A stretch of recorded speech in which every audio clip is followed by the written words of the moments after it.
Salut les amis, aujourd'hui je vais vous présenter ma collection de Blu-ray de chez Criterion. Alors, qui est Criterion? C'est simplement un éditeur américain qui édite que des Blu-ray pour les États-Unis, donc leurs Blu-ray sont zonés. Sur les disques, il n'y a que des VO et sous-titres anglais. Vous ne trouverez jamais de VF ou sous-titres français, sauf si le film est d'origine française bien sûr. Donc voilà, j'en ai pas mal depuis. C'est un très bon éditeur avec une très bonne réputation pour sortir des films assez rares qu'on trouve pas forcément ailleurs, même si ces derniers temps la tendance n'est plus très vraie en fait. Pareil, ils étaient connus pour leur qualité d'encodage et pour avoir des masters qui sont de grande qualité, et comme je disais, ce n'est plus très vrai ces derniers temps malheureusement. Du coup j'ai un peu ralenti les achats chez eux. Certains de leurs films qui sortent en avance aux États-Unis, à l'époque du DVD, en fait, on ne les trouvait pas en France chez un autre éditeur ou en Europe, mais ces derniers temps, les Blu-ray qui sortent chez Criterion sortent quelques mois ou un an après maintenant en Europe, soit en Angleterre, à travers des éditeurs comme Arrow, Studio Canal, tout ça. Donc voilà, ça vaut plus trop le coup de les acheter chez eux, d'autant plus que ils sont un peu chers. En tout cas, j'en ai tout un lot que je vais vous présenter un par un, dont la vidéo risque d'être un peu long. Je vais commencer par le film de David Lynch, Eraserhead, qui est sorti avec un nouveau master 4K, avec l'approbation du réalisateur, comme vous voyez sur le sticker là. Donc, leurs éditions sont assez complètes en général.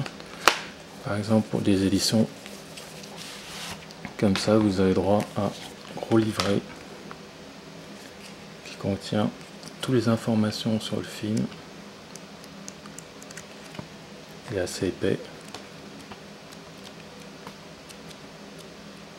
Voilà, à part ça, donc le disque normal.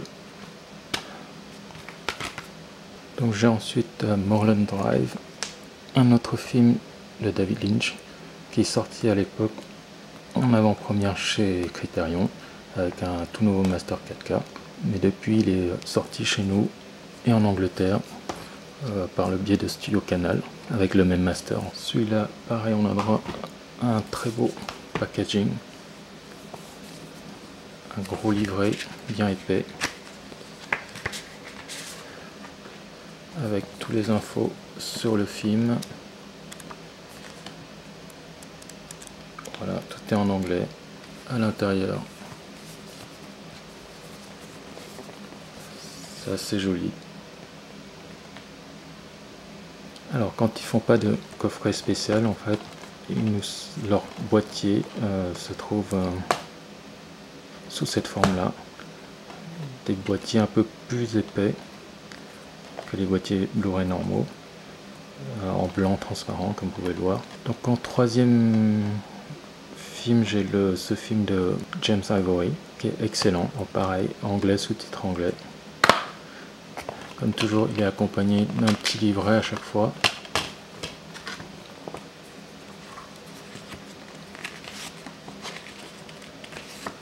Bon, je ne vais pas non plus vous détailler et dire à chaque fois de quoi il s'agit. Si un de ces films vous intéresse, n'hésitez pas à faire des recherches sur internet. D'ailleurs, peut-être que j'ai certains titres que je vais échanger. Si l'un de vous est intéressé, n'hésitez pas à m'envoyer un message privé. Donc là, ensuite, on a Chronos. C'est l'un des tout premiers films de Guillermo del Toro. Excellent. Si vous aimez son univers, vous serez servi. En plus, le film a été remasterisé, restauré au format 2K, dont la qualité d'image est excellente. Ensuite, on a ce film que je connaissais pas à l'époque, donc je l'ai acheté en ayant lu beaucoup de bonnes critiques dessus. C'était assez intriguant. C'est en fait deux enfants perdus dans le désert australien après un accident avec leurs parents, et du coup ils vont errer comme ça dans le désert. Bon, je vous dis pas ce qui se passe dedans. Parfois c'est assez choquant. En tout cas, il est excellent. Il est sorti, il me semble, chez nous aussi. Bon, pareil, à chaque fois on a un petit livret qui l'accompagne.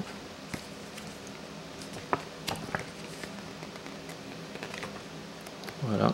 Bon, ensuite on a Le Troisième Homme, je l'ai acheté à ses tout débuts. Le film n'existait que chez eux. Et puis depuis, il y a Studio Canal qui a sorti, mais avec une image de meilleure qualité. Le film a été restauré à partir d'un master 4K, et ce n'est pas le cas de celui-là, malheureusement. Mais bon, l'image reste quand même de qualité, donc je le garde. Bon, le troisième homme qu'on ne présente plus, hein, avec Orson Welles.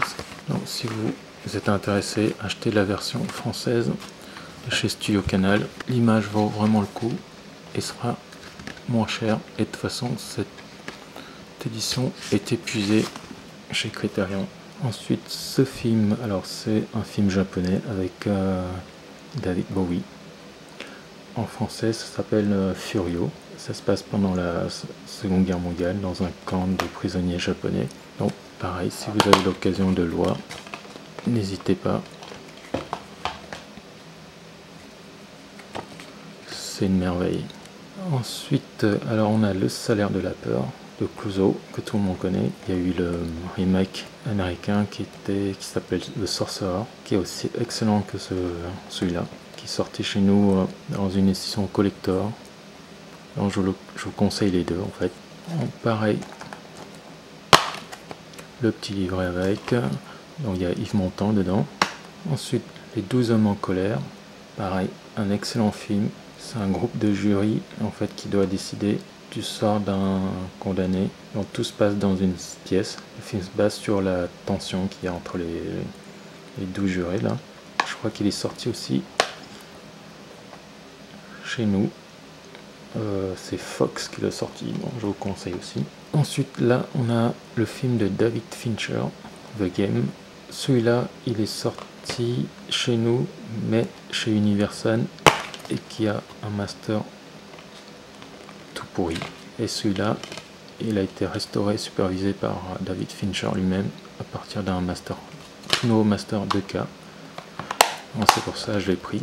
Ensuite Blowout de Brian De Palma, qui est sorti récemment, enfin pas récemment, il y a un bout de temps quand même, chez nous, disponible, chez Carlotta je crois, qui utilise le même master, il me semble que c'était un master 4K, celui-là, ou 2K, je sais plus.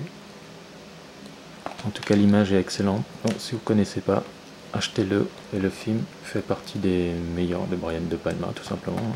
Ensuite nous avons le film de Terrence Malick, Les Moissons du Ciel, un excellent film aussi. Bon, de toute façon, comme pour le prix que ça coûte, ces éditions Criterion, je n'achète pas des films qui sont mauvais ou alors je suis pas susceptible de les revoir hein, de toute façon. Les Moissons du Ciel, pareil, que ce soit au niveau de la réalisation ou de l'histoire, c'est tout simplement génial quoi. Et je crois qu'il n'est pas encore sorti chez nous. J'ai vérifié, mais si vous avez l'occasion de la voir, n'hésitez pas. Ensuite on a M, le maudit, un classique qu'on ne présente plus. Alors je crois qu'il est sorti en Allemagne, une version restaurée avec une qualité d'image meilleure que celui-là. Pareil, je l'ai acheté au tout début de sa sortie en Blu-ray et il était disponible que chez Criterion. Alors ensuite on a Bottle Rocket pour les fans de Wes Anderson. Je l'ai pas vu en entier, j'ai pas eu le temps encore. J'ai vu un bout, environ 10 minutes, mais déjà je suis fan. Voilà, l'intérieur, le petit livret. Pareil, la qualité, le master est tout nouveau. Donc l'image est très bonne. Le 7e saut de Bergman, tous les cinéphiles le connaissent. Je vais pas m'attarder dessus non plus. Et il me semble que en Europe, peut-être en Allemagne, mais en tout cas chez nous, il n'est pas encore sorti, c'est dommage d'ailleurs. Celui-là, je l'ai vu il y a longtemps, il faudrait que je le revoie d'ailleurs. Alors ensuite, on a Répulsion de Polanski, c'est un film un peu d'horreur, oui, non, qui joue sur l'ambiance, hein, qui est très flippant, tout le long, hein, avec Catherine Deneuve quand elle était jeune encore. Et celui-là, il me semble qu'il est sorti chez nous aussi, mais je connais pas la qualité du master. En tout cas celui-là, l'image est top, en noir et blanc. Alors, on a ensuite le film Following. C'est le premier long métrage de Christopher Nolan, le fameux réalisateur des Batman. C'est un petit film en noir et blanc d'un mec qui suit en fait des passants dans la rue. C'est assez bizarre comme film, enfin assez bizarre non, c'est compréhensible, mais en tout cas une bonne idée de scénario. Donc celui-là a été restauré aussi. Tout comme à l'époque du DVD, ce film n'est pas sorti chez nous. C'est dommage. Nous avons ensuite un autre film de Terrence Malick, Badlands. Ça parle d'un couple de jeunes en fait qui s'enfuient de chez eux par amour et qui doivent commettre des crimes un peu sanglants, un peu comme Tueur Né. Sauf que ce film a été fait bien avant, dans excellente qualité d'image aussi. Et il me semble qu'il n'est pas non plus sorti chez nous. C'est en tout cas l'un des films les plus accessibles de Terrence Malick. Un autre film de Malick, La Ligne Rouge, que tout le monde connaît, qui est sorti en France aussi chez Fox avec le même master. Moi je l'avais pris parce qu'à l'époque il n'était pas sorti encore chez nous. Voilà. Ensuite on a Dans la peau de John Malkovich. C'est un film bien connu de tout le monde aussi. Pareil, il existe une version chez nous mais avec un vieux master. Et celui-là a été restauré en 2K avec la supervision du réalisateur lui-même. Et c'est pour ça aussi que je l'ai pris. Et souvent les artworks sur les disques de chez Criterion sont assez sympas. J'aime bien aussi leurs couvertures qui sont assez uniques à chaque fois. Le film suivant, c'est Rosemary Baby de Roman Polanski. Encore à l'époque où il faisait encore de très bons films. Celui-là est sorti chez nous avec le même master, avec une excellente qualité d'image aussi. Donc pas la peine de sauter sur le Criterion. Bon, si j'avais su à l'époque qu'il sortirait chez nous, je l'aurais pas pris évidemment. Ensuite, La Nuit du Chasseur.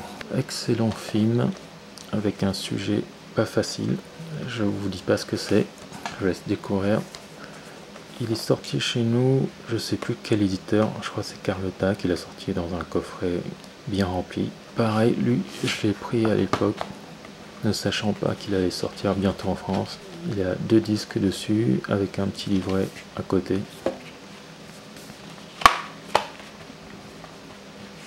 Voilà, c'est un classique aussi à voir. Alors nous avons ensuite Les 400 coups de François Truffaut. Je crois qu'il est sorti peut-être chez Gaumont. C'est un film que je connaissais pas et j'ai pris le risque de le prendre en ayant vu tous les critiques. Du coup, pas de regret, c'est un très bon film. Ensuite, Down by Law, un film de Jarmusch pour les fans. Celui-là, il est sorti qu'aux États-Unis chez Criterion et pas chez nous malheureusement. Donc, pour les fans de ce réalisateur, allez-y. Un très bon film aussi avec Roberto Benigni, quand il était encore jeune. Celui-là, c'est Broadcast News de James Brooks. C'est un film que je connaissais pas. C'est dans le milieu du média, des journaux télévisés. Avec une excellente qualité d'image restaurée. Pareil, je l'ai pris au hasard. Après avoir lu les critiques. Et pareil, pas de regret pour l'achat. D'autant plus que je l'ai eu pour pas cher pendant les promotions. Alors on a ensuite Les Sentiers de la Gloire de Kubrick. C'était un film controversé à l'époque quand il est sorti en France. Parce que la censure en fait n'aimait pas trop la critique que portait ce film sur l'armée française. On était à un moment interdit avec Kirk Douglas, donc il est sorti qu'aux États-Unis, mais je crois pas qu'il soit sorti non, il n'est pas sorti chez nous, c'est sûr.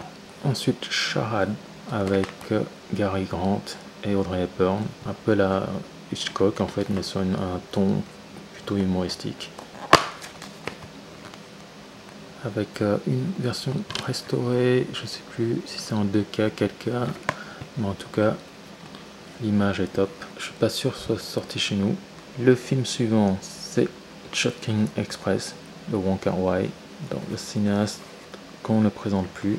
Alors ce film, il faut le voir pour la mise en scène, mais aussi pour l'histoire, qui n'est pas vraiment racontable, puisque c'est C'est une série de petites histoires sur la vie de différents personnages. C'est pas une histoire linéaire. Faut le voir quoi. Un autre film de François Truffaut, Le Dernier Métro, avec Gérard Depardieu et Catherine Deneuve. Celui-là, il est sorti chez nous. Pas la peine de chercher le Créteillan. En plus, dans un master un peu meilleur que celui-là.